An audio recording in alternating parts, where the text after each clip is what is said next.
Yo, what is up? I'm Zach. Welcome back to my channel of RWBY Mythology. Today I'm giving you guys the last chapter of Ruby Blood Rose, chapter 64, titled Heading Forward. If you guys have not read the actual chapter of the fanfic, go check that out. Link of it will down below in the description box. You guys know the drill. And like I said, I'll be doing my review in a separate video instead of just in this video. So sit back, relax, and the chapters are basically long, so you better enjoy yourself. And I'm not gonna waste any more time. There's nothing for me I could discuss about. Let's just go ahead and dive into it.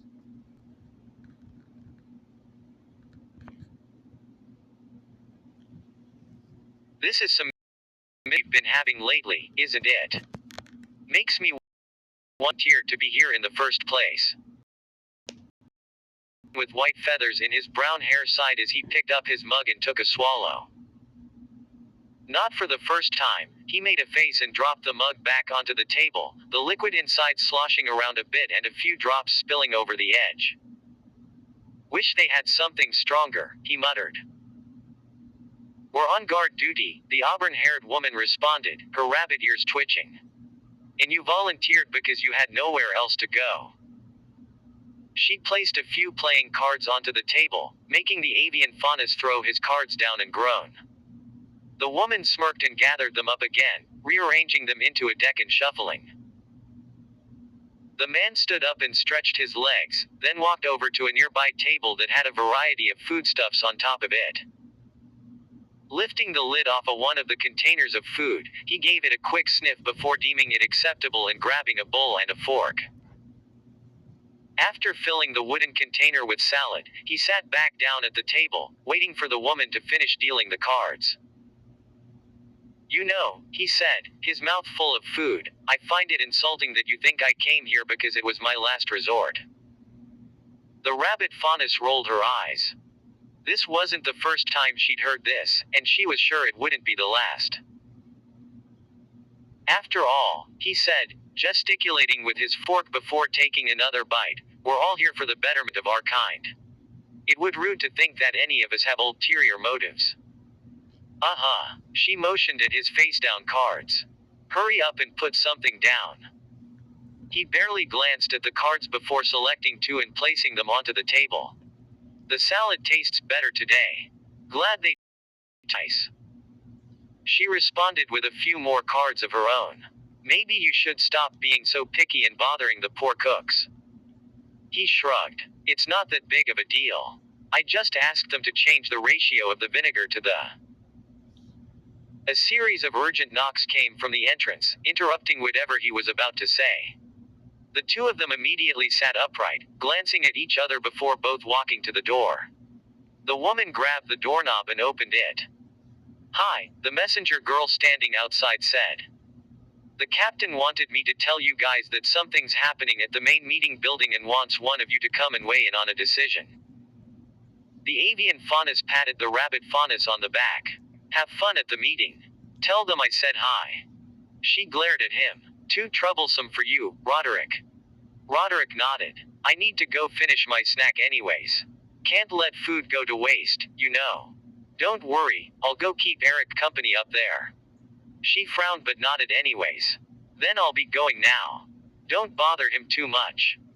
Roderick looked offended. Me? A bother? Why, I ought to. The auburn-haired faunus shut the door and turned to the girl with a strained smile. She began walking, the girl falling into step beside her as they trod through the fresh snow. What's going on? She asked. Isaac doesn't usually call a meeting for trivial matters. The messenger faunus looked at her. Well, there's apparently a police officer at the main building that has some evidence or something. Isaac took a look through her files and immediately sent me to get you guys. A police officer. The other faunus looked intrigued. I haven't heard good things about them. I wonder what they'd want us for. Maya watched the man across her sift through her pile of documents and photos, his face remaining impassive despite the not-so-sanitary contents of the thick bundle.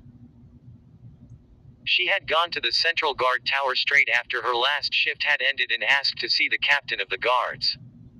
Luckily, the man himself was easily accessible and willing to listen to whatever she had to say after she had handed the folder over. He had taken a single glance and immediately called a messenger to gather most of the wall guards for a meeting. As she sat in the surprisingly comfortable chair and waited for the other guards to arrive, she took a moment to reflect upon the home invasion she supposed days ago.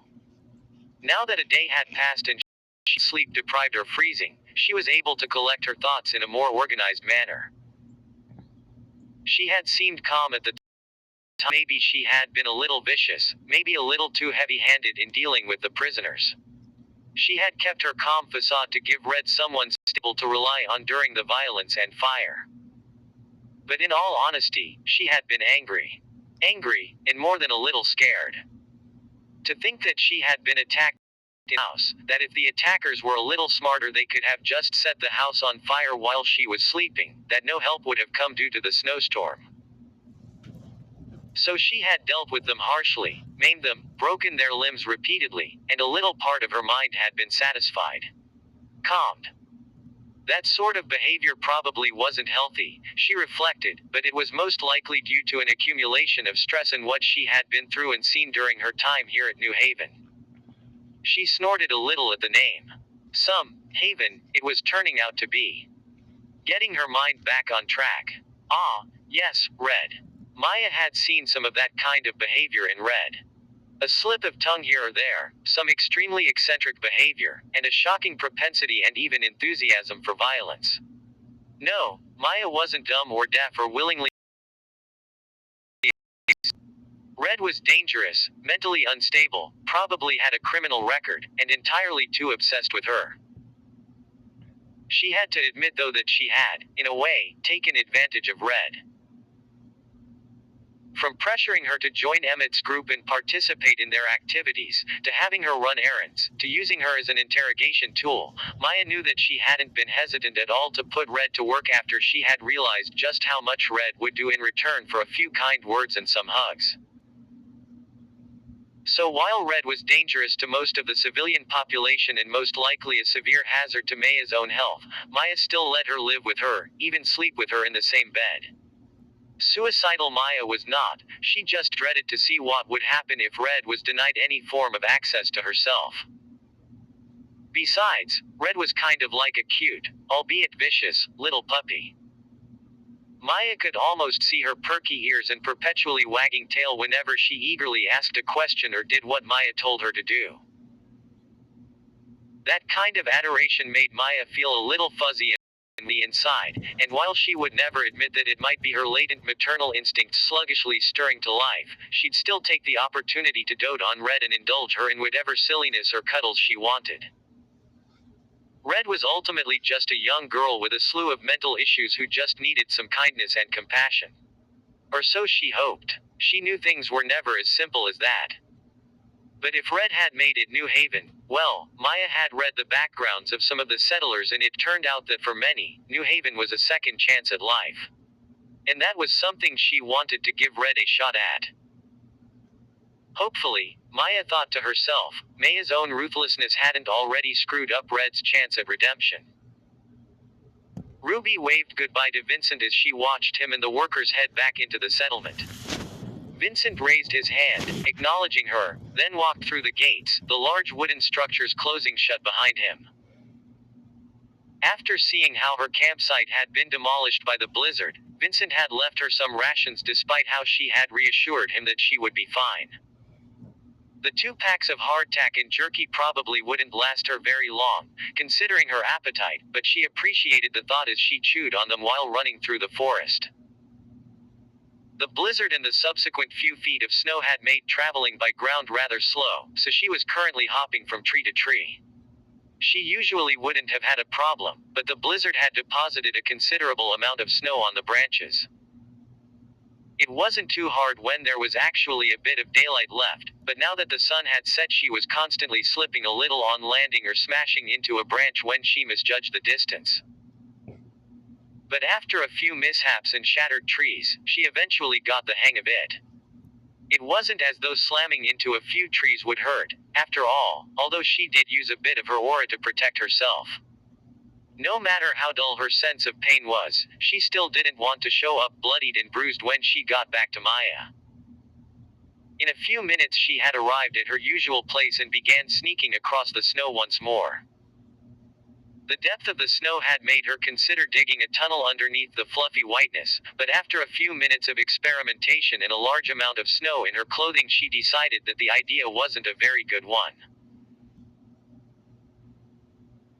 As she slowly made her way toward the walls, she smoothed out the snow behind her as best as she could, trying to eliminate the tracks she had left behind. She couldn't completely eliminate them, of course, but she hoped that the guards on the walls would just dismiss them as animal tracks or grim tracks from a distance. Just to further muddy her trail, she doubled back to the forest, wandered a little from side to side, then ran toward the wall and did a running leap, slamming her side into the structure to anchor herself down and leaving no evidence of any footsteps approaching the wall and stopping. After shimmying a little from side to side, she found the previous handholds she had made and quickly climbed up the wall, then rappelled down the other side. The ruins of Maya's previous house was a pile of wood and ash, and it took Ruby a moment to orient herself and remember the direction their new house was in. The only signs of the footsteps from the previous night were a few uneven patches in the snow, but that information along with Ruby's memory allowed her to retrace her steps to the new house she lived in. As she jogged down what might have been a path before the blizzard, she wondered, not for the first time today, if it had been okay to not go to work because of the storm.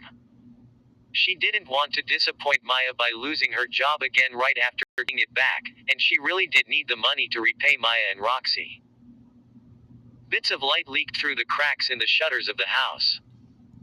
The house itself was covered in snow and a bit dingy, but it was a sturdy structure overall and probably wouldn't collapse due to the weight of the remaining snow on the sloped roof.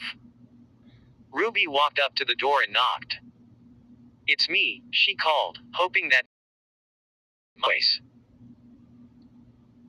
She had an urge to just break the latches on the shutters and climb straight through them, but after the attacks she knew Maya was probably much more alert than she would be normally and Ruby didn't want to startle her. "Come in," Maya responded. Ruby smiled to herself and opened the door. She didn't know if Maya realized, but having a place to return to, having someone to return to, made her happy in so many different ways. But the rising tensions, the enforcers being sent to attack them at night, and the possible upcoming faction war between the Faunus.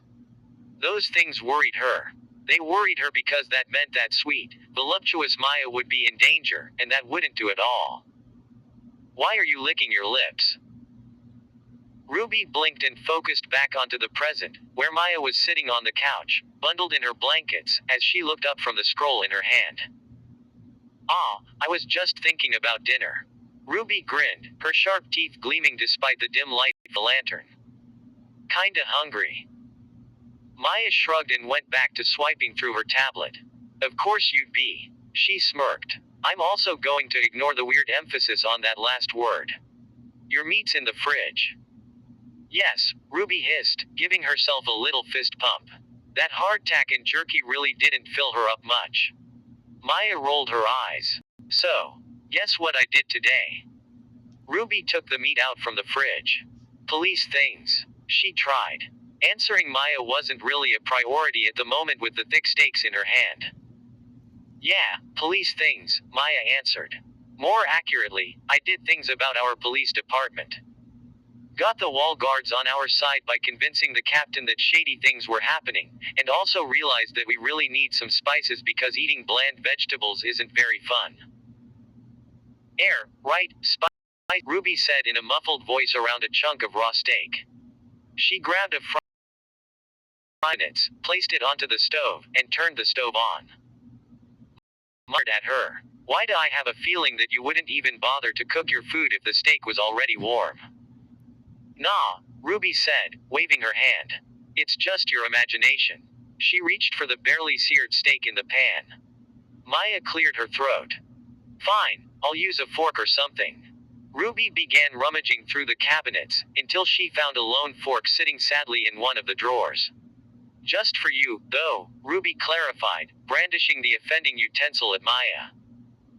Maya sighed and wrapped herself a little more tightly in her sheets. All right, so did you even hear the other things I said? Ruby shook her head, a bit of blood spraying from the rare chunk of meat impaled upon the comparatively tiny fork. Was that a no, or are you just trying to eat that thing? Maya scrunched her nose as the smell reached her. Also, please wipe the floor after you're done eating. Ruby mumbled a negative as her pointed teeth made short work of the meat. Maya glared at her. I mean, I didn't hear, Ruby hastily amended, swallowing her food. I'll clean it up, don't worry. Ah, Maya said. She relented and gave her a small smile. Ruby grinned back, relieved. So yeah, I talked to the wall guards today and got them and their captain onto our side. And therefore we need to get things moving quickly before the wall guards decide to take things into their own hands. A civil war in this settlement would turn extremely ugly, especially since the perpetrators could be among the individual communities. So what can I do? Ruby asked eagerly, before taking another bite. The same thing you did, 4 nights ago? Maya hummed as she contemplated. With the blizzard, most of the emergency services have probably been overburdened or overworked. Some of the roads might still be blocked up or slippery, and the police are corrupt anyways. With no one out in the streets, it's pretty much the perfect time for Emmett and the other carnivores to resume their activities. Does this mean? Ruby almost began salivating at the thought, but managed to rein herself in. Finally, something to do. She mentally shook head. Focus, she told herself. Think about the long-term goals. She finished off the pan in the sink. If she played this right, not only would she be able to enjoy herself, but she'd also be able to remove the threat to Maya's person. And in the end, Maya was a much greater prize than some paltry, random faunus who would be so much less brilliant than that gem of a rabbit faunus. And on that note, about threats to her person. The wolf faunus said that Sheriff Donnig sent them after you, right? Ruby asked. Maya nodded. How was, your job today? No one attacked you or anything? Maya shook her head. No. I'd probably be dead if they suspected that I went to get help from the wall guards, but after that attempt I think Donnig's settling for sending me a message. He probably thinks that losing more agents, attackers, whatever, by sending people after me again won't be worth it, and I'm sure he's trying to figure out other methods of disposing of me. Maya shrugged. I'm still on good terms with some other members of the police department. Getting them to attack me would shake things up too much. Honestly, if he wanted me dead I'd probably expect him to poison me or get someone to ambush and kidnap me. Ruby whipped her head around to stare at her, the metal handle of the frying pan squealing as Ruby tightened her grip. That can't happen, she said plainly. That's not going to happen. Maya, can you please reconsider going to work? You can take a few days off, right? Maya got up from the couch, keeping the blanket draped over her shoulders. Calm down, Red, she said, walking sedately over to Ruby and placing her hands on Ruby's shoulders. Don't be so worried. Ruby blushed and stared resolutely down at the wet pan in her hands as Maya pressed against her back. Just a few more days, Maya promised. We don't know their locations, so we have to avoid tipping them off to anything. Convince Emmett to bring you along again. Get the location of their safe house, find out about the next time they're going to meet and what they're going to hit, and then we call the wall guards down on them. Meanwhile, I'll use this time to grab more files and reports and determine who the worst offenders are and who they're associated with. How does that sound? Ruby nodded furiously as she wiped at the pan with a towel and set it aside before turning and plunging herself into Maya's embrace. Okay, she whispered. But please, please stay safe. I don't know what I'd do without you. There, Maya whispered, stroking her hair. Ruby felt a light shudder run through Maya's body. I don't think I want to know what would happen either. And 7, that's chapter 64, heading forward of Ruby Blood Rose. And I have nothing else to say. Like I said, I want to save it in my review video. And yeah. Hope you guys enjoyed the video. Like, comment, share. This fan fiction will be down below the description box so you guys can read it for yourself. Links to my other channels, my social medias will be down below the description box as well. Links to my Cash App, PayPal, Ko-fi will be down below the description box and in my bio if you guys want to donate to support the channel. Again, like, comment, share, subscribe, and I'll see you. Ruby is love, Ruby is life. Keep moving forward, and I'll see you guys later.